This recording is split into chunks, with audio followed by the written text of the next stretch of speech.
Biz hem ölümü hem can doğumu çok bilen bir meslekten geldiğimiz için hem yaşam hem ölüm arasındaki farkı, ölmemek de bazen kötü. Bazen ölmeyi de bilmemiz ve belki de doktor olarak ölmesine insanlara izin vermemiz lazım. Yani şişman olmanın sadece çirkin bir görüntü değil, aslında toplumsal bir suç olduğunu farkına varıldı. Kendi vatanında bir öne çıkmak ve kendi insanlarını da diyeyim, çünkü herkes ulaşamıyordu sen yurt dışındayken, yardım edebilmek, onları iyileştirmek ayrı bir zevk.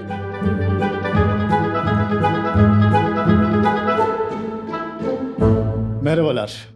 Hindistan Zamanı programına tekrar hoş geldiniz. Uzun bir ara sonra, arada bayağı bir şey oldu dünyada. Ben de o arada Hindistan'da takılı kaldım bir süre. O yüzden program yapamadım. Tekrar şimdi nasipmiş. Çok güzel bir konukla birlikteyim. Hatta tanışma hikayesi böyle enteresan bir şekilde gerçekleşti. Bir arkadaşımız geldi Hindistan'dan. Uzun süre burada yaşamış Türkiye'de. Sonra Hindistan'a taşındı ama ara ara geliyor tabii. Türkiye'yi özlediği için daha önce de anlattım. Herkes buradan giden bütün arkadaşlarım Türkiye'yi çok özlüyor. Geldi, bir ağırladık, evde yemek yerken böyle bir konu geçti. Yani Türkiye'nin sağlık sistemiyle ilgili konuşuyoruz falan. O da her Türkiye geldiği zaman mutlaka bütün check-up'larını yaptırır burada. Bir kafamı rahat bir şekilde gidiyorum der. Yani o kadar çok güveniyorum der Türkiye'deki doktorlara. Ben de aynı şekilde söyledim. Benim babam da burada kalp ameliyatı olduğunu, hatta ondan sonra daha genç hissettiğini sürekli. Yeni bir şey olduğu zaman da mutlaka Türkiye'ye gelir yani. Çok güveniyoruz o şekilde diye. Bu konuları konuşurken kendisi bana çok bir yakın arkadaşından bahsetti. Hindistan'da çok ünlü bir doktor kendisi hatta. Yani karaciğer nakli konusunda bayağı dünyaca ünlü bir doktor. Meğer o doktor kendi oğlunu Türkiye'deki bir hekimin altında eğitim alması için gönderiyormuş. Yani onunla burada tanışıyorlar. Biz de şaşırdık yani nasıl olabiliyor böyle bir şey diye. Kim bu hekim, nasıl bir şey? Meğer öğrendik ki bu Türkiye'deki hekimimiz aslında Hindistan'da karaciğer nakli konusunda çok ciddi katkılar olmuş biriymiş. Yani orada başarılı ameliyatlarında çok ciddi eğitimler vermiş. Şu anda Hindistan ve Türkiye zaten dünyanın en büyük karaciğer nakli konusunda ülkelerdir. Yani bu başarı aslında hem bu hocamızın sayesinde hem oradaki doktorların sayesinde olduğunu öğrenmem benim için müthiş bir haber. Dedim ben bunu mutlaka podcast almam lazım. Yani bu konuyu mutlaka konuşmam lazım. Uğraştım, konuştum, hocadan rica ettim. Hemen kabul etti hoca da sağ olsun. Onun için o hocayla birlikte buradayız. Profesör Doktor Yaman Tokat, hoş geldiniz. Hoş bulduk Rajesh. Nasılsınız? Merhabalar. İyiyim, sağ ol. Sen nasılsın, iyi misin? Benden değilim. Çok güzel bir giriş yaptın. Çok sağ olun. Teşekkür ederim. Hocam, yani siz zaten dünyaca çok ünlüsünüz. Hem Türkiye'de çok tanınan birisiniz. Yani bana kısaca nereden başladınız? Nasıl geldik buraya kadar? Yani karaciğer nakli konusunda da biraz Şimdi giriş tabii yapmak ister çok misiniz? Rajesh, çok geriye gitmeden üniversite yıllarımdan sonra işte benim bir Amerika maceram var. Çünkü mecbur hizmetten sonra Amerika'ya gitmeyi çok arzu etmiştim. Ve işte sınavları kazandım, Amerika'ya gittim ama her zaman vatan özlemi insanda ağır basıyor ve Türkiye'de cerrahi ihtisasını kazanınca Türkiye'ye, İzmir'e geri dönüp cerrahiye başladım. O zamanki bir hoca Amerika'dan yeni gelmişti. Gençlerin bu işi becerebileceğini düşündü ve ben daha apandisit bile yapmadan 1. sene asistanıyken beni bir gün odasına çağırdı. Bana dedi ki senin böbrek nakli yapmanı istiyorum dedi. Daha Türkiye'de 1-2 tane yapılmış, İzmir'de hiç yapılmamış. Yapar mısın dedi. Şimdi cerrahide benim öğrendiğim bir şey var. Hiç kimseye hayır demeyeceksin. Çünkü o iş bir şekilde yapılıyor. Yapmaya niyet etmek önemli. Niyet ettiğin zaman bir işi yapmaya, onun arkasından koşuyorsun, çalışıyorsun ve bu işi başarıyorsun. Yaparım hocam dedim. Ve gittim kütüphaneye. O zaman tabii ne internet var, ne YouTube var, ne bileyim hiçbir şey yok. Sene 1986, 87. 87 yılı. Gittim kütüphanede eski kitaplar var bizim üniversite kitaplığında da. Onları çözüp bir böbrek nasıl alınır, nasıl saklanır falan. Böyle bunları okudum. Yanıma da bir arkadaşımı aldım benimle eşit kıdemde. Dedim ki ya benimle beraber bu işe var mısın? Ahmet, bu arada onu da anmış olalım. Tabii ki dedi. Beraber bu işe soyunduk. Şimdi kafamızda hazırlandık ve bu bir hafta içinde oldu. Sıra organ bulmakta. Ölüden organ alacağız. Beyin ölümü olması lazım. Çocuğun biri, ben acil servis nöbetindeyken beyin ölümü geçirdi. O zaman tabii ne koordinasyon sistemi var, ne istemeyi biliyoruz. Organ nasıl istenir hiçbir şey bilmiyoruz. Aileye ben o kadar yalvarmışım ki aile bana acıyıp çocuğun bir organını verdi. Tek böbreğin. Dedi ki öbür böbrek belki öbür tarafta işe yarar. Tekini verelim, tekiyle idare et dedi. Yani demek ki adam bana acıdı yani. Hastaya değil bana acıdı. O kadar çok istemişim. Neyse böyle bir macerayla ilk böbrek naklini başlattık İzmir'de. Arkası geldi. Sonra da ihtisas bittikten sonra ben İngiltere'ye gittim. Karaciğer nakli öğrendim. Ve gelip hemen karaciğer nakline gelir gelmez 1. ayda karaciğer nakline başladık. Ondan sonra da işte işler gelişti. Canlı karaciğerler Avrupa'da, dünyada birçok ilk. Ondan sonra da çevre ülkelere yardım, Türkiye'de geliştirme, yeni insanlar yetiştirme ve bugünkü noktaya geldi. Hem bizim ülke hem yardım ettiğimiz, destek olduğumuz birçok ülke oldukça iyi bir noktaya geldi karaciğer naklinde. Karaciğer nakli konusunda birçok farklı nakli çeşitler var aslında ve birçoğunda da öncüsünüz. Evet, gelişiyor. Şimdi karaciğer nakli bir standart olarak başladı. Önce kadavradan, sonra canlı başladı. Canlıda da öncü ülkeler Japonya, Kore, Tayvan, Hindistan, Türkiye, yani doğu kesimi dünyanın öncüsüydü karaciğer naklinin canlı vericiliği de. Batı bizi taklit etti. Biz hep biliyorsun bu yıllara gelene kadar Doğu Batı'yı taklit etti. Evet. Bilim o açısından. Çok eski Doğu kültürüne bakarsan yine o zaman da Batı Doğu'yu taklit etmiş ama son 100-200 yıla bakarsak aslında biz Batı'dan tıbbi gelişmeleri öğrendik. Bütün çalışmaları öğrendik. İlaçlar oralardan çıktı falan. Şimdi dünyanın akışı değişiyor tabii. Batı bizden bir şeyler öğrenmeye başladı.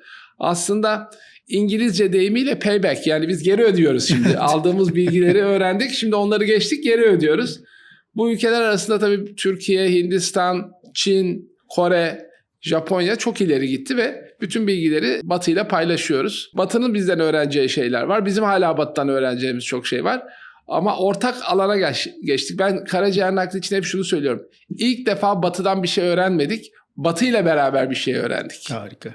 Mesela sizin bunu yapmak için Hindistan'a gitme durumunuz oldu. Oradaki doktorlar şöyle bugüne oldu kadar... Hindistan işi. Biz orada bir arkadaşımız da Delhi'den, adını verebilir miyim burada bilmiyorum, veririm. Yani Avisoy'unla beraber Cambridge'de ihtisas yapmıştık. Cambridge'den döndükten sonra Avi biraz daha kaldı orada. Sonra biz karaciğerin canlısına başlayınca gelip beni ziyaret etti. İzmir'de ve İstanbul'da beraber bir müddet çalıştık. Ondan sonra o memleketine döndü. İlk ameliyatlarda biraz zorluk olunca bana telefon etti. Ya gelir misin? Bir yerde yanlış yapıyoruz ama nerede yanlış yapıyoruz diye. Aslında cerrahi teknikte değil, planlamada, işte yoğun bakımda, anestezide vesaire böyle ufak ufak yanlışlar bir bütünü oluşturmuş ve başarıyı azaltmış. Ben de orada beraber bir iki ameliyat yaptık ve gördüklerimi anlattım. Aslında ne kadar katkım oldu bilmiyorum ama ondan sonra program birden canlandı. Sonuçlar çok iyi oldu ve şu anda beraber çalıştığı arkadaşı da ayrı bir merkez kurdu. İkisi birden oldukça başarılı ve dünyadaki en başarılı programlardan birini yönetiyorlar ve giderek de başarılı artıyor. Bunda ben hem gurur duyuyorum hem biraz da kıskanıyorum doğal olarak. Şimdi hocam mütevazi anlatıyor ama gerçekten Hindistan tarafında hem Avi Hoca'dan da duyuyoruz sürekli olarak içeride. Size ne kadar saygı duyduğunu anlatamam mesela. Kendi oğlunu bile size gönderiyor. Sizden eğitim almasını teşvik ediyor. Bütün öğrencilerine Türkiye'ye gidin diyor. Türkiye'deki sistemi görün diyor. Yani o kadar saygı duyuyor aslında. Yani Hindistan'daki bu başarısızlığı başarıya çevirme konusunda çok ciddi katkıları olduğunuz için teşekkür ederiz hocam. Ya aslında başarısızlık demeyelim, emekleme süreci diyelim. Yani hepimiz emeklerken bir takım taşlara takılıyoruz biliyorsun. Prizlere elimizi sokuyoruz, yanıyoruz falan. Bu emekleme sürecinde ben biraz arkadan ittirmiş oldum. Öyle bir desteğim oldu. Ama onlar zaten ileri gitmeye meraklıydı. Ben ittirmesem de o yolu bulacaklardı. Benim şansım onlara ittirme şansı bulmak oldu. Öyle diyelim kendi açımdan baktığımda da. Şimdi de çok iyiler. Yani bizi de solladılar, geçtiler. Biz geri kaldık bir parça. Ya Hindistan nüfus oranı olarak da baktığımız zaman evet. Şimdi şöyle, nüfus olarak çok olduğu için tabii deneyimleri çok oldu ama Hindistan'ın en büyük avantajı yabancı dil bir kere. Çok iyi. Hepsi ana dili, yazışma dili vesaire İngilizce olduğu için dünyayı takip etmeleri çok kolay. Ayrıca birçoğu da İngiltere, Amerika eğitimli. Eskiden parlak Hintliler Amerika'ya, İngiltere'ye gitmeye meraklıydı. Ama şimdi geri dönüyorlar. Evet. Parlak doktorlar, büyük olasılıkla mühendisler vesaireler de bunun içinde. Bütün branşları sayabiliriz. Geri dönüp kendi ülkelere hizmet etmek istiyor. Bu bizim aslında hepimizin isteği. Evet. Biz de bütün herkesi çekmek istiyoruz. Tabii burada ekonomi ön plana çıktı. Hindistan'da para kazanmaya başlayınca bu insanlar geri dönmeye başladılar. Hem ülkelerinde yaşama avantajı, hem ülkeye bir şey katma avantajı, hem de para kazanma avantajı. Her şey üst üste bildi. Yani İngiltere'de çok başarılı olsan ne olur? Kendi ülkendeki hazzı hiçbir zaman duyamazsın. Kendi insanına yaptığın hazzı hiçbir zaman duyamazsın. Bizim için hasta hep hasta. Hintli olsun, Rus olsun, Amerikalı olsun, işte Çinli olsun fark etmez. Bir insana hizmet etmek ayrı bir tat ama kendi vatanında bunu yapıp kendi vatanında bir öne çıkmak ve kendi insanlarını da diyeyim. Çünkü herkes ulaşamıyordu sen yurt dışındayken. Yardım edebilmek, onları iyileştirmek ayrı bir zevk. Hele bu da ekonomisini de düzeltince insanların gelmesi için bir bahane oldu ve pırıl pırıl arkadaşlarımız her meslekte, ben buna inanıyorum. Ben tıbbı yakından bildiğim için söylüyorum. Memleketlerine dönüp kendi ülkelerinde hizmet vermeye başladılar ve bu da çıtayı çok yükseltti. Şimdi Hindistan'la yarışmak gerçekten zor. Onları da kendi açımdan baktığımda, yani bizim meslekten takdir ediyorum. Gerçekten çok iyi, çok parlak işler yapıyorlar. Teşekkür ederiz. Yani bu yurt dışından ülkeye geri dönme konusunda hatta izleyen Türk arkadaşlar da yurt dışına giden varsa Swades diye bir tane Hint film var. Onu izleyin derim. Yani çok güzel bir film. Bu konu üzerinde çalışıyor. Özellikle dışarıda yaptığımız çalışmalar, dışarıda yaptığımız deneyimler kendi ülkemizde ne kadar çok katkı sağlayabileceğini gösteren güzel Şimdi bir film. şöyle, karaciğer nakli gerçekten cerrahilerin zirvesinde olan bir ameliyat biçimi. Tüm cerrahilerin birçok branşı bir arada tutan ve mesleğin en haz verici işlerinden bir tanesi. Şimdi bu hazzı almak için altyapın yoksa bu hazzı aldığı yerde devam ediyorsun. Evet. Ama birkaç öncü arkadaşımız ki demin isimlerini saydık, bu hazzı ülkeye getirdiler. Bu bir gün gelecekti. İşte o gün hepimize nasip oldu ve bu diğer insanlar için de, parlak meslektaşlarımız için de çekici bir hal haline getirdi. Ben de yaparım, ben de başarım diye memleketlerine geri dönmeye başladılar. Mesela onu sorayım direkt hocam o zaman. Sizin başladığınız zaman Türkiye'deki sistem nasıldı? Neler vardı? Neler arıyordunuz? Ne yoktu? Ya şimdi Sizin bir tane şey gördüm, pardon. Bir buzdolapta bir organ saklama şeyinizi gördüm yani. Bu out of the box thinking yani komple. Evet, şimdi şöyle, ilk yaptığımızda organ perfüzyonu diye bir bilgi var ama hiç yapılmış bir şey değil. Nasıl yaparız, nasıl koruruz organ? Hatta böbrek nakliydi, o ilk böbrek nakliydi. Buzdolabının üstüne bir buz kovası koyduk, evet, yükseklik olsun diye. İçine bir delik açıp oradan serumu buzdolabının içine soktuk. Organ buzdolabının içinde, oradan da fazla suyu dışarı attık ama her 2 saatte bir kıvrılmasın, king yapmasın, şişmesin diye açıp steril şartlarda kontrol ettik. Tabii çok ilkeldi ama şimdi bizim gibi gelişmekte olan ülkelerde sistemin hepsini kurup ideal şekilde başlamaya çalışırsan hiçbir şey yapamazsın. Bizim ülkelerimizde, ki Hindistan'da bunun içine katıyorum, bir işe başlayacaksın, sistem arkadan gelecek. Biz de öyle yaptık. Yani bunun yapılabilirliğini gösterdik. Başladık, sistem arkadan geldi. Daha sonra yıllar içinde sistem gelişti. Ama ilk bir denize atlaman gerekiyor. Denize atlıyorsun, yüzen yüzüyor, yüzemeyen boğuluyor ama o atlama cesaretini göstermen lazım. Biz yüzdüğümüz için şanslıyız, boğulmadık ama işte Türkiye ve diğer gelişmekte olan ülkelerde kurallar böyle çalışmıyor. İşte biz birçok ülkeye yardım ettim. Ben şimdi de yine çok gelişmiş Hollanda'da bir merkeze yardım ediyorum. Ya konuşmaktan işe başlayamıyoruz bir türlü. Kurallar, her şey yazılı, her şey kayıtlı, basamak falan. Şimdi belki geldiğimiz noktada o doğru ama başlangıçta bu noktaya gelmeye çalışırsan asla gelemezdin. Gelemezsin. Evet. Onun için bizim ülkede bir işi yapıyorsun, arkadan doğrular geliyor. Bu aralarda tabii bazı hatalar oluyor, bazı kayıplar oluyor. Ama yapacak bir şey yok. Bir işi yapabilmek için o adımı atman lazım. Hindistan'da da aynen öyle oldu. Maalesef. Belki doğrusu bu. Bizim ülkeler için doğrusu. Her evet, şeyin yerli yerinde oturması lazım tabii. Aynen. Aslında bu atlama kısmı çok önemli mesela. Hindistan'ın NASA kısmında bakıyoruz. Yani ISRO diye bir organizasyonumuz var. Yani onları Mars'a gitmek için uğraştıkları zaman dediler ki sizin bu kadar yatırım lazım, şu kadar yatırım lazım diye bayağı bir şey yaptılar. Onlar da farklı bir yol bulup bunun şeyini yapıp direkt ilk denemede Mars'a gitmeye başarmışlar mesela yani. Yani işte bir takım cesur adamlar çıkıyor, olmazı olur hale getiriyorlar. Ve hayat onların peşinden koşturmakla geçiyor diğerleri için. Evet. Bence hem bizim ülkede hem Hindistan'da bu tip insanlar çok. Aynen. Ve bunları yapmaya devam edecekler. Bakalım yeni neler çıkacak. Evet. Şimdi tabii Hindistan'ın ekonomik gücü de oldukça iyi ve bu parayı iyi yönetiyorlar. Şimdi şöyle diyor, Hindistan'da sağlık sistemi daha çok özele dayalı. Evet. Onun bir kötü yanı var tabii. Bizde de devlete dayalı özellikle organ nakli için onun da kendince kötü yanı var. Devlet tarafı iyi yönetilmeyince insanlarda bıkkınlık oluyor ve bir ileri adım atamıyorlar. Özelde de ancak ülkenin %10'una hizmet edebiliyorsun. Benim konuştuğum, aldığım bilgiler. Ama %10'u da 150 milyona yakın insan, yani 2 tane Türkiye. Öyle olunca problem çıkmıyor gibi gözükse de geri kalan %90 gerçek sağlık sistemine ulaşabiliyor mu acaba? O da ayrı bir sorun. Ama bu artı değer gelişmeye açık tuttu. Mesela robotik sistem Türkiye'de daha oturmadı. Robotik ameliyatları, karaciğer naklinde donör hepatektomi dediğimiz donörden alınanları robotik ya da laparoskopik Türkiye'de daha program halinde oturtamadık biz. Çünkü bunun ekonomik bir şeyi var, yükü var. Bu ekonomik yükü ne hastaneler ne doktorlar almak istemediği için de yeniliklere kapandık. Biraz kendi içimize döndük. Bunu geçmemiz lazım. Hindistan bizden çok öne geçti bu konuda. Ama bizim de şimdi gidip onlardan bunu öğrenmemiz. Nasıl tersi oldu? Şimdi biz onlardan bunu öğrenmemiz lazım. İşte ben de genç arkadaşlara ona öğüt veriyorum ve o organizasyonu yapıyorum ki gidip öğrensinler. Çünkü geleceğin cerrahisinde robot önemli bir rol oynayacak.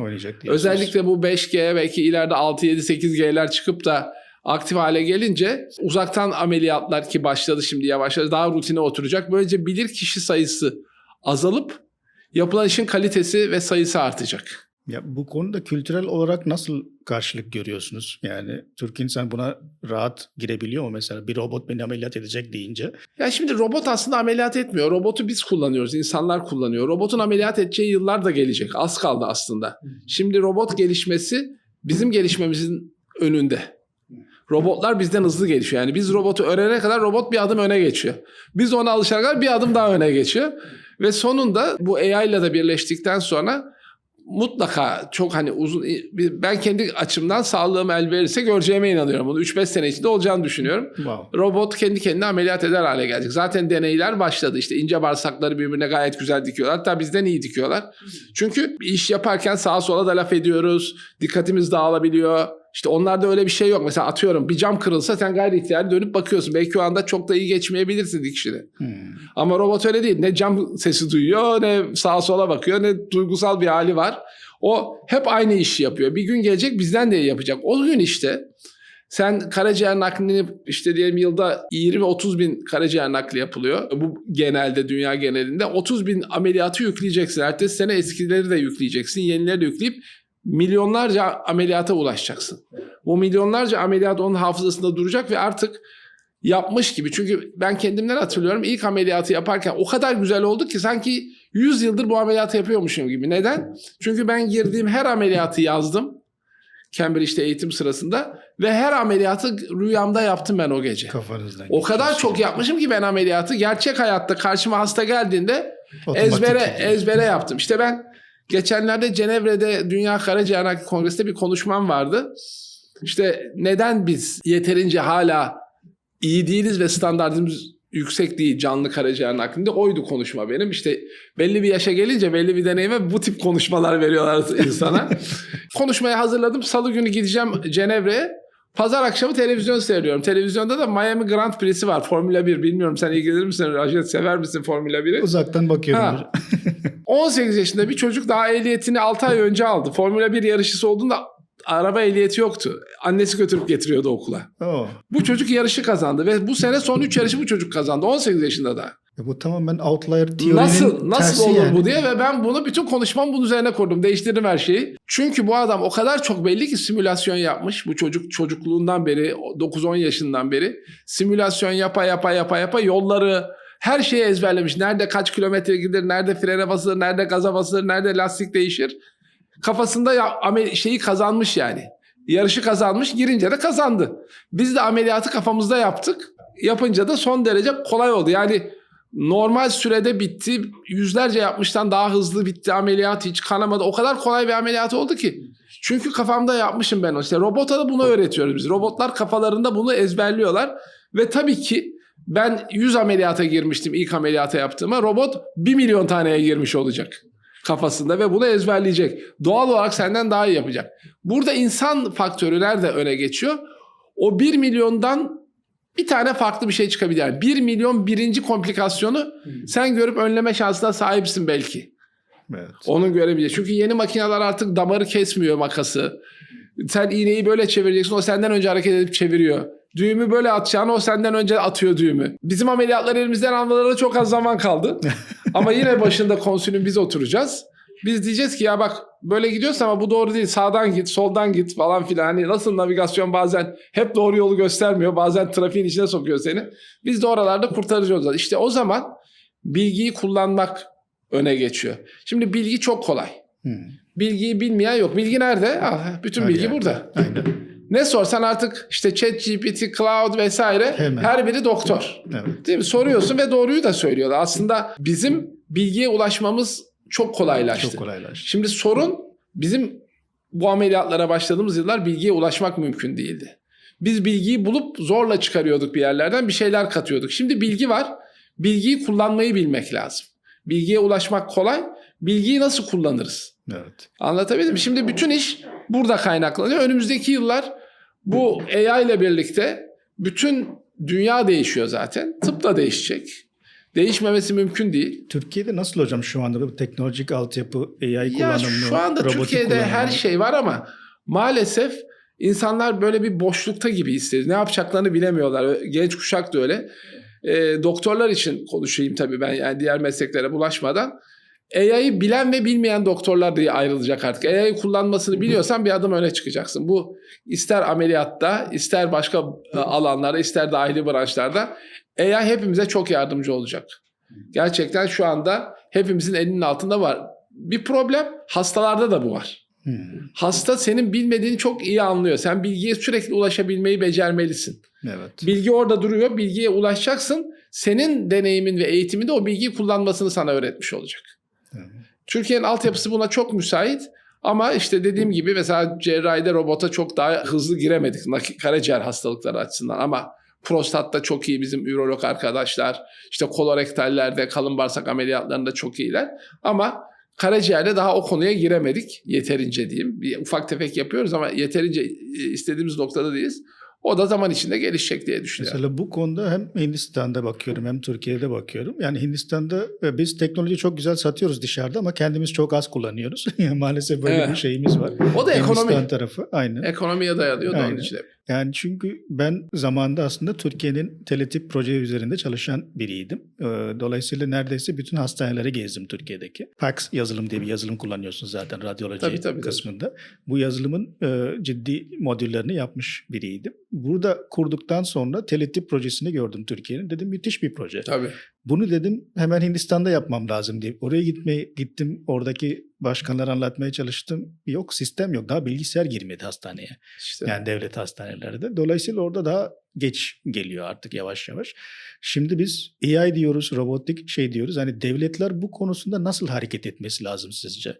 Nasıl bir yatırım planlaması lazım? Vallahi şimdi devletler olayı görmek zorundalar. Bu kaçınılmaz. Geri kalan arkada kalacak. Yani bu işi yatırımı yapmayan, yatırımı geciktiren geri kalan sistemin arkasında kalacak ve yakalaması giderek zorlaşacak. Fark giderek hızlı açılıyor. Eskisi kadar yavaş yavaş adımlar atmıyor çünkü. Çok hızlı atılıyor. Onun için bence herkesin, her devletin kişisel olarak da aynı şey aslında geçerli. Evet. Bu yatırımı, teknolojiye yatırımı yapması lazım. Çünkü altında ezilip kalacağız. Başka türlü olmayacak bu iş. Teknoloji bizim önümüzde geçiyor. Daha fazla arayı açmamak lazım. Bizim de yakalamamız lazım. Onu da geçemeyiz ya da tam yakalayamasak bile aradaki farkı az tutmamız lazım. Peki diyoruz ki artık ameliyatlar robotlar yapsa bu sefer de organ bağış kısmı da çok ciddi bir şekilde desteklemesi lazım. Tabii o da ayrı bir konu. Doktor olarak bu konuda iki şeye bakıyoruz. Bir, insanlar ölmesin. Bir de insanlar ölsün de organ alalım. Yani birbiriyle çelişen iki konu gibi. Aslında tabii şimdi yeni makineler da organı canlı tutmaya başladı. Yani bizim eskisi gibi beyin ölümü değil, normal ölümden sonra da aldığımız organlar ki Türkiye'de bu yasak, Hindistan'da da büyük olasılıkla yasak. Batı dünyasında başladı. Normal ölümden sonra organı alıp bir makineye koyuyorsun. O makine organı normal insanın vücudundaymış gibi çevirip yaşatmaya çalışıyor. Ve sen 24, 48, 72 saat sonra bakıp bu organ yaşıyor, işe yarar deyip hastaya takabiliyorsun. Tabii bu büyük bir gelişme ve organ kullanım oranını Batı'da %30 arttırdı. Yani normal nedenlerle ölmüş bir hastanın, tabii kanser değil bu, işte kalp krizi, beyin kanaması, trafik kazası gibi beyin ölümü olmadan ölmüş hastanın organını da alıp kullanabiliyorsun. Ya da işte sonu olmayan hastalıkta organı ailenin izniyle alıp bitkisel hayattaki insanlardan kullanabiliyorsun. Bu tip alternatifler çıktı ve bu makineler organı canlı tutuyor. Artı şimdi yeni gelişen makinelerde de tedavi de ediyor. Yani mesela Toronto'da bir akciğer hastanesi var. Anlatıyorlar geçenlerde. Adam onun başındaki adam anlatıyor. Şimdi akciğer hastanesi deyince ne anlarsın? İşte akciğer hastalarının gittiği bir hastane anlarsın. Ama o değil. Akciğerlerin gittiği bir hastane bu. Ameliyat odalarında akciğerler var. Makinelerle konuyor. İşe yarayıp yaramayacağı anlaşıldıktan sonra kim takacaksa ona gönderiliyor organ. Çok iyi. Yani bu diğer organlar için de zaman içinde gelişecek. Yani organı alıyor. Organın kendi hastanesi var. İşte bir gün karaciğer hastanesi dersen karaciğer hastasının gittiği hastane değil bu. Karaciğerin gittiği bir hastane olacak. O karaciğer çıkacak ölüden. O hastaneye gidecek. Hastane karaciğeri tedavi edecek ve karar verecek. Evet bu karaciğer takılabilir birine ve onu gönderip birine takılacak. Ya da bu karaciğer artık işe yaramaz. Çöpe atalım diyecek. Atacak ve böylece organ sayısı artacak ileride. Artı şimdi onkolojiyle birlikte bir yeni gelişim başladı. Bir yeni terminoloji başladı. Transplant onkoloji.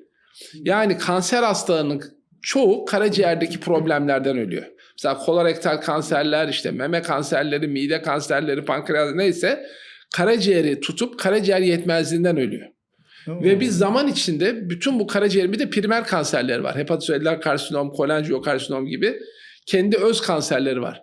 Bu kanserlerin hepsinin tedavisinde aslında mantık çok basit. Arabanın motoru bozulunca ne yaparsın? Arabanın motorunu değiştirsin. Bizim motorumuz da karaciğer aslında. Bir kalbimiz var, bir beynimiz var, bir karaciğer var, büyük organ bazında akciğerlerimiz var. İşte bozulan organı değiştirdiğin zaman makine devam etmesi lazım. Şimdi teori buydu ve böyle gidiyordu ama kanser burayı sardığı zaman, organı değiştirdiği zaman kanser başka yerlerden çıkıyor. Çünkü organ seni reddetmesin diye. Nasıl eline bir böyle kıymık battı mı kızarır elin? Evet. İşte o reddetmek. Aslında o kıymığı atmaya çalışıyor vücut. Kıymığı atmaya çalıştığı için orasını kızartıyor ve savaş başlıyor. O yabancı maddeyle vücut arasında bir savaş. Ya kıymık daha derine kaçıp kendini kurtarıyor ya da vücut ona işte iltihap yapıp dışarı atıyor. Karaciğer ya da diğer organlar için de öyle organ naklinden sonra vücudu bunu atmaya çalışıyor. Sen bu atmasın diye ilaç veriyorsun. İlaçla sistemi baskılıyorsun. Ama kanserle bu çekişiyor ve çelişiyor ters. Kanserde immün sistemi güçlendiriyorsun kanseri yenmek için. Organ taktığın zaman immün sistemi baskılıyorsun organı reddetmesin diye. Şimdi organı taktın kanserli bir hastaya. Baskıladığın sistemi kanser her yerden patlıyor. Akciğer, kemik vesaire. Ama şimdi yeni tedavi alternatifleriyle birlikte, yeni bilgilerimizle birlikte kanserli karaciğeri değiştirebiliyoruz. Ama hangi kanserlerde? Şimdilik karaciğerin kendi kanserleri, hepatoselüler karsinom, kolangiokarsinom, kolorektal metastazlar inanılmaz iyi sonuçlar almaya başladık son 5 senede. Neredeyse ameliyat yapmayacağız artık yani ameliyattan daha iyi sonuçlar vermeye başladık karaciğer nakli. Nöroendokrin tümörler, bunlarda son derece başarılı sonuçlar almaya başladık. Bu diğer branşlara da zaman içinde yayılacak büyük ihtimalle. Böylece karaciğeri aynen parçasını değiştirmiş gibi motorun değiştirdikten sonra kanserle de baş etmene gerek kalmayacak. Kanseri çok erken yakalayabiliyoruz. Kanda artık ctDNA ile dediğimiz dolaşan hücrenin DNA'sına bakabiliyoruz. Teknoloji hızla gelişiyor. Orada yakalayıp kanseri tedavi edebiliyoruz. Böylece karaciğeri değiştirdiğin zaman neyi çabucak tedavi etmen gerektiğini öğreniyorsun. Hangi metastaz tehlikeli, hangisi değil onu öğreniyorsun. Yani onkoloji ve karaciğer nakli, karaciğer cerrahisi birbiriyle iç içe girmiş durumda. Yeni gelişen immünoterapiler acayip etkili. Hiç beklemediğin şeyde bu 200 sene yaşamaz dediğimiz hastalar 10. 12. senesinde çocuk doğuruyor, normal hayatına dönmüş durumda.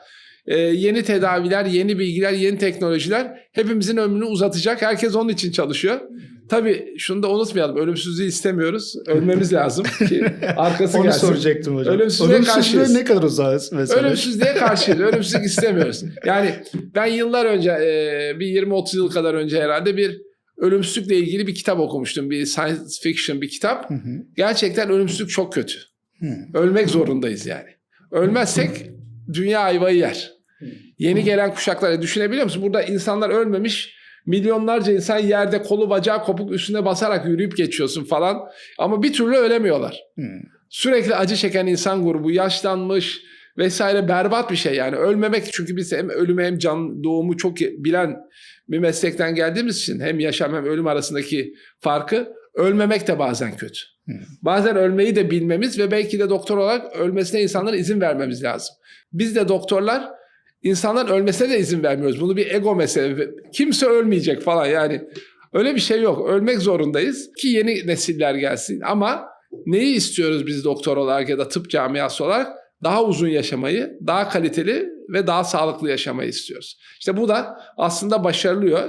Benim çocukluğumda 50 yaşındaki adama yaşlı derken şimdi 70 yaşında bir yakınımız öldü mü ya daha gençmiş diyoruz. Değil mi? Yani yaşlar uzadı. Doğru. Hedef dünya, işte şeye baktığın zaman, işte bütün hayvanların, bitkilerin vesairenin yaşam eğrisine baktığın zaman bir insanın aşağı yukarı 120 yaşına kadar yaşamayı başarması lazım. Yeni teknolojilerle vesaireyle. Yani ama genç şeklinde, sağlıklı şeklinde, hareket evet, edebilecek %120 şeklinde. yaş arasında başarabilmemiz lazım. Çünkü işte böyle bütün hayvanların çizgisine baktığımız zaman dinozorlardan tut işte kaplumbağalara, uzun yaşayan kargalara kadar insan ömrünün de 100-120 yaş aralığına gelebilmesi lazım ki ben çok hani yakın zamanda bir 5-10 yıl içinde bu eğriyi tutturacak insanlar. Çünkü giderek artıyor ve insanlarda bir bilinç oluştu. Eksikliklerini yerine koyma, hastalıklar olmadan önleme, işte kardiyak bakılar vesaire, bir de AI'da bunlar çok erken yakalanmaya başladı. Şimdi Mayo'da bir çalışma var mesela, devam ediyor. Pankreas kanseri şu an için en ölümcül kanserlerden bir tanesi.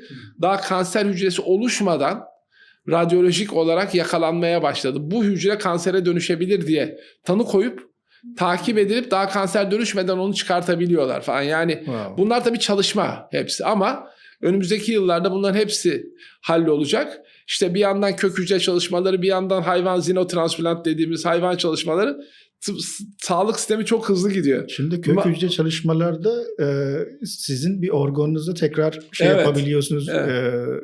rejimine edebiliyorsunuz. Evet. Yani böylece daha uzun süre genç de kalabiliyorsunuz Evet aslında. yani işte bu. Yani bunlar ölümsüzlüğe Şimdilik- doğru gitmiyor mu? Şimdi biraz yok, ölümsüzlük olmayacak. Plastik cerrahi de çok kullanılıyor biliyorsun. Kök hücre gençleşme. Kadınlar çok kullanıyor bunu. Erkeklerde de var. Biz de kullanacağız umarım bir gün. Ama hani kök hücre bütün organlarda da daha tam onda da istediğimiz başarılar elde edilmedi. Hala çalışılıyor. İşte o hayvandan organ alma, biliyorsun Çin'de karaciğer nakli de yapıldı domuzdan. Evet. Amerika böbrek naklini onayladı. 2-3 hastaya böbrek nakli yapıldı domuzdan ve başarılı oldu. İşte başka neden şu anda standart hastalara yapılmıyor. Başka şansı olmayan hastaya yapılıyor. İşte ikinci yapılan mesela kalp hastalığından öldü. Hiçbir çalışmasında bozukluk yoktu böbreğinin. Çin'de 1-2 karaciğer taktılar ama beyin ölümlü hastaya taktılar. Karaciğer çalıştı, daha sonra çıkardılar. Yani domuzların da genlerini değiştirip vücudun reddetmesini engellemeyi, işte virütik hastalıkları engellemeye çalışıyorlar. Yani çok önümüz açık birçok konuda. Ayaklarımızı bir 5-10 sene sağlam basalım. Ondan sonra daha uzun yaşayacağız gibi duruyor. Daha sağlıklı, daha uzun yaşayacağız gibi duruyor. Şimdi hocam siz zaten dediğim gibi birçok ameliyat konusunda öncüsünüzdür. Yani kaç tane insan çocuklarını sizin isminizi Evet, veriyor. çok var gerçekten. Yani ameliyattan sonra ikinci doğum günü olarak kutluyorlar. Doğru. Yani bunun sorumluluk nasıl? Bundan sonra neler planlıyorsunuz? Türkiye'de neler göreceğiz sizin? Ya şimdi Ben sizinle konuşarak ciddi bir güven aldım şu anda. Yani bu şekilde diğer insanlarda da neler göreceğiz. Şimdi tabii bu çok büyük bir mutluluk. Geliyorlar kliniğe, işte çocuğumun adı Yaman, torunumun adı Yaman. Tabii ben bununla fotoğraf çekiyoruz, ona hediyeler gönderiyoruz falan. Çok mutlu oluyorum yani. Sadece kendi adını değil, hikayenin yaşaması önemli aslında. Yani bir sürü Yaman var, bir sürü Ali Veli var. Herkesin adının arkasında bir hikaye varsa o zaman değer kazanıyor. Çocuklara sordukları zaman senin adın neden böyle diye, o anlattığında başka bir kuşağa bu hikaye geçecek ki onlar da buna özenmiş olacaklar. Bu hikayenin bana bireysel getirisi haz ve bu işte devam etme, daha iyisini yapma isteği. Ama en büyüğü de diğer kuşaklara hikayenin aktarılabilmesi. Türkiye'de genelde yeni çıkacak teknolojik ürünlere açıklığa bakıyorum ben şimdi. Yeni ne getirebiliriz ülkeye? Yeni ne yapabiliriz? İşte şimdi hedefimiz robotik ve laparoskopik cerrahiydi. Özellikle karaciğer naklini ilerletmek. Gençlere bunda yolunu açıyoruz. Ve yeni çıkan cihazlarla yeni kanser tedavileri yapmak. Kanser cerrahisi şu anda çok öne geçti. Neden? Çünkü hepatit B ile savaş tüm dünyada kazanıldı gibi. Türkiye'de hala açığımız var. Hepatit C yeni ilaçlarla neredeyse yoka yakın. Hindistan'da çok var ama orada da ilaçlarla geriliyor. Mısır'da çok, Gürcistan'da çok ama yeni ilaçlar çok önlem aldı bu işte ve yeni kuşak artık hepatit C'den bir hasar görmeyecek. Hepatit B'den de öyle. Önümüzde ne kalıyor? Bir şişmanlık kalıyor. Yağlı karaciğer, obezite, buna bağlı karaciğer sirozu. Bu şu anda en çok ameliyat yaptığımız hastalık o. Gerek kanser olsun, gerek nakil olsun. Yağlı karaciğerin sonunda gelişen siroz ve kanser gelişimi. Bu da yeni çıkan bu GLP-1 agonistleriyle birlikte azalmaya başladı. Herkes bu ilaçları kullanıyor. Obezitenin anlamının farkına varıldı. Yani şişman olmanın sadece çirkin bir görüntü değil, aslında toplumsal bir suç olduğunu farkına varıldı. Bu karaciğer için konuşursak en önemli problem bundan sonra alkol. Alkol de ciddi bir sorun. O da insanlar bilinçlenmeye başladı. Alkol evet haz verici bir madde olarak kullanılıyor ama mümkün olduğunca az kullanmaya başladı insanlar. Eskisi gibi alkolik sayısı da azaldı. Tabii ekonomik sıkıntılar, aile içi sorunlar bu tip maddelere yöneltiyor insanları ama bunlar da artık toplum bilinci arttıkça azalmaya başladı. En azından kendini hasta edecek kadar içmiyor insanlar. Daha bir bilinçli hale geldi. Böyle olunca geriye en çok kanser ameliyatları kalıyor. Çünkü kanser de biraz yaşla ilgili, hücre yaşlanmasıyla ilgili. Biliyorsun aslında vücudumuzda her gün kanser oluyor. Bu hücreler de bizim hücrelerimizde bir insan gibi doğuyor, büyüyor, ürüyor ve ölüyor. Üreme fazında olan hata üremeyi devam ettiriyor. Ölüme geçemezse kanser diyoruz biz buna. Aslında her hücre ürüyor ve ölüyor. Biz üremeyi durduramadığımız zaman kanser oluyor. Bu üremeye devam ediyor. Üreme olmazsa iyileşme olmuyor. Parmağın kesildiği zaman orada bir skar dokusu oluyor mesela, değil mi? Orası işte iyileşirken oraya bir takım hücreler gelip orayı iyileştiriyor. Rejenerasyon dediğimiz, üreme dediğimiz şey, orada yeni hücreler ürüyor ve orası iyileşiyor. İşte o iyileşme çok olduğu zaman, devam ettiği zaman böyle çirkin bir görüntü oluyor. Evet. İşte bunun başka hücrelerdeki versiyonları da kanser haline geliyor. Onun için işte bu bizim doğal öldürücü hücrelerimizi güçlendirmemiz lazım. Ne kadar güçlendirirsek güçlendirelim. Çevresel etkiler, işte hava kirliliği, nükleer olaylar vesaireler, sigara, bunlar hep kanserojen maddeler olarak bizim üreme fazında takılmamıza neden oluyor. Hücrelerimizin, kendimizin değil de hücrelerimizin. Ve o da yaş ilerledikçe kendini belli ediyor. Yani önümüzde biz yaşlanacağız. Yaşlandıkça kanser miktarı artacak. Kanserle savaşta yeni silahlar çıktı. Karaciğer nakli de bu silahlardan bir tanesi. Ve kanserle de savaşı belki kazanacağız ama bir dönem gelecek ki kaybedeceğimiz şeylerle de hayatımızı kaybedeceğiz ki bizim de istediğimiz bu. O döneme kadar ama sağlıklı, mutlu, huzurlu yaşayalım. İnşallah. Peki son bir soru. Gençlere ne söylemek istersiniz? Yani bu aralar duyuyoruz ki çok fazla beyin göçü var Türkiye'den. Doktorlar var. Ya şimdi sağlık sistemi Türkiye'de çok dalgalı. Bir dönem çok iyi diyorduk, bir dönem çok kötü diyoruz. Şu dönem sallantıda olan bir dönem. Gençler ne yapacağını bilmiyor. Ekonomik şartlar ağırlaştı Türkiye'de. Bunu hepimiz görüyoruz zaten. Geleceklerini göremiyorlar. İnsanlara demin dediğim gibi bir hikaye veremiyoruz. Yani geleceğinde mezun olan bir çocuğa ne yapacaksın deyince boş boş bakıyor. Ben mezun olduğumda mecbur hizmete gittim ve koşa koşa gittim.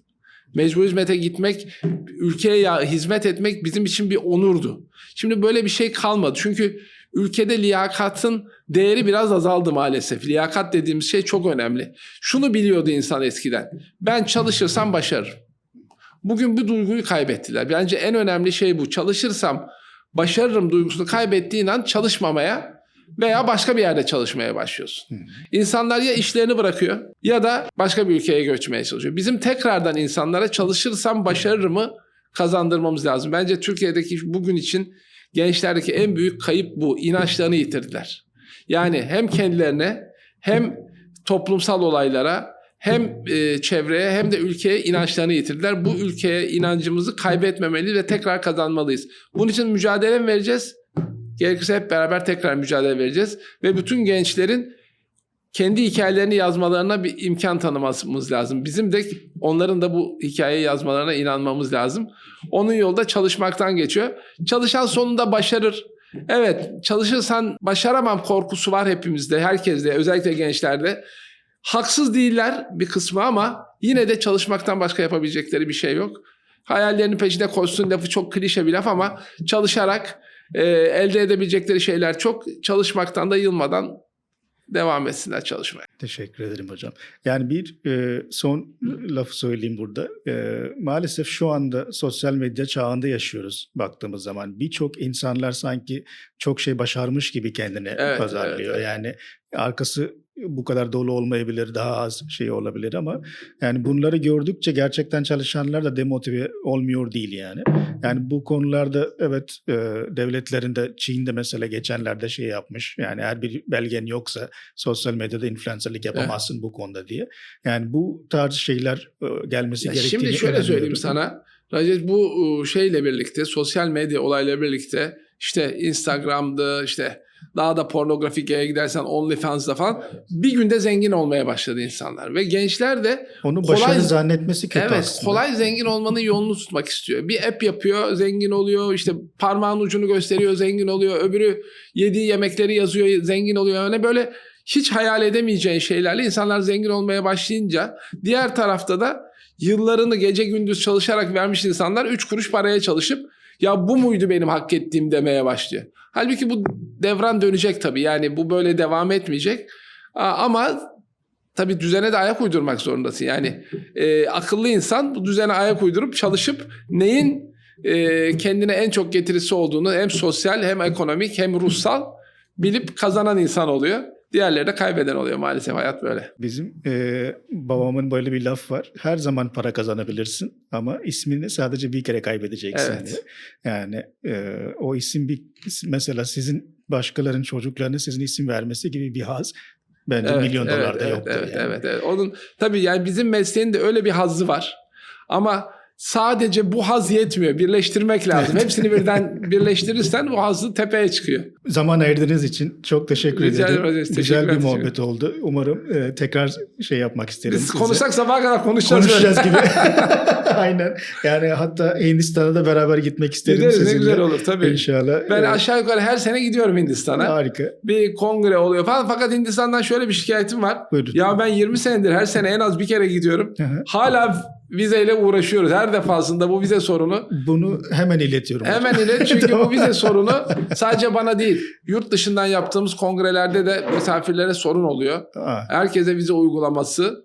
Mesela benim yeşil pasaportum var. Hı hı. Dünyada işte bir Amerika, Evet. bir İngiltere, bir Kanada, bir Hindistan. 4 ülke vize var bana. Evet. Yani onlar 10'ar yıllık veriyor. Kanada, Amerika, İngiltere 10'ar yıl veriyor. Hindistan 20 günlük veriyor. Her sene 20 günlük vize alıyoruz. Enteresan. Aslında bildiğim kadarıyla şu anda çok ciddi rahatlama oldu. Yani Vize bilmiyorum, konusunda. ben şimdi bir sene önce gittim en son ama her gittiğimde bu vize sorunu ve insanların gitmesinde de ya acaba vizede uğraşır mıyım falan diye bir engel oluyor. Anladım. Hindistan hükümeti bu vize işini kolaylaştırsa daha çok insan geleceğinin garantisi var yani. Evet, Çünkü evet. merak edilen çok kültürel bir ülke. Ben her gittiğimde ayrı zevk alıyorum. Ayrıca yemeklerinize de bayılıyorum, onu da söyleyeyim. Harika. Bir tek problemim yemeklerle, söylemesini beceremiyorum. Hint lokantasına gidiyorum. Mutlaka Hintli bir arkadaşla gitmem lazım. Yemekleri İnşallah. efsane çünkü. Ben çok seviyorum Hint yemeklerini. Harika. Çok sevindim hocam. Yani inşallah bu vize konusu kesin çözülecek eminim. Yani çünkü Hindistan devlet zaten benim de bildiğim kadarıyla insanı tutup Hindistan'a göndermeye çalışıyoruz. Tamam, yani. biz hepimiz hazırız Hindistan'a turizm gitmeye. konusunda inanılmaz açlık var. Yani herkese vize vermeye çalışıyorlar bildiğim kadarıyla. Yani onun için ama sistemsel büyük ihtimal bir sorun Evet, yani olmuş zaman olabilir. alıyor işte, bir gününü Aynen. kaybediyorsun, vizede vermiyor Aynen. değiller, kısa veriyorlar falan Evet. ama yani gitmek isteyen insan çok fazla, ben onu biliyorum. Herkes Hindistan'ı merak ediyor çünkü çok eski bir kültür ve çok iyi bir Mutlaka. kültür. Aynen. Her gördüğümüzde etkilenmemek mümkün değil yani Hindistan'dan. İyisiyle kötüsüyle, kötü yanları yok mu? Var, iyi yanları da var ama işte bütün bunları görmek kültür zaten. Teşekkür ederim. Ondan da çok etkileniyoruz. Ben ne zaman çağırsa arkadaşlar gitmek için bir bahane buluyorum. Harika. Gidiyorum hep. Bu sefer bize de misafir Tabii olun. ki, inşallah. Güney Hindistan'a gezdirelim sizi Tabii ki. biraz. Tabii ki çok. Çok teşekkür ederim vaktinizi ayırdığınız için. Ben memnun oldum. Çok güzel oldu. Teşekkür ederiz bizi izlediğiniz için.